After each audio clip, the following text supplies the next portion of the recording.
তো গাইস আমার এখন প্রেগনেন্সির টাইম, তো এই সময় নাকি অনেক কিছু খেতে ইচ্ছা করে। তো আমি কিছু বলিনি, তবুও দেখো আমার বর আমার জন্য পাঠিয়ে দিয়েছে কত কিছু।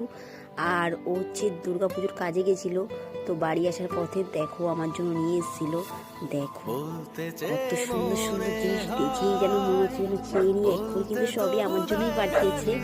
তো দেখো শক্তিগড়ের ল্যাংচা, সর ভাজা, তো বর্ধমানের সীতাভোগ, মিহিদানা। তো আমি তো মিষ্টি জিনিস সবই ভালো খাই। তো দেখো সব পড়ে যাচ্ছে একসঙ্গে দেখাতে গিয়ে। আর এখন আমার কমার্স চলছে, তো চলো তোমাদের পরের ভিডিওতে আমি শেয়ার করব।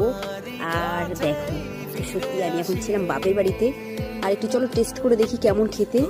তো খেয়ে দিয়ে তারপর তোমাদেরকে জানাই। তো সত্যি সব কিছু দারুণ খেতে। আমি এখন কোনো রকমে একটু টেস্ট করে দেখছি, তার কারণ একসঙ্গে সব কিছু নিয়ে খাবো, তো একবারে তো এত কিছু খাওয়া যাবে না। তো এই সময় তো খুবই খেতে ইচ্ছে করে, তো বুঝতেই পারছো। তো দেখো আমি কিন্তু কিচ্ছু বলি, আমার বরই পাঠিয়েছি। তো চলো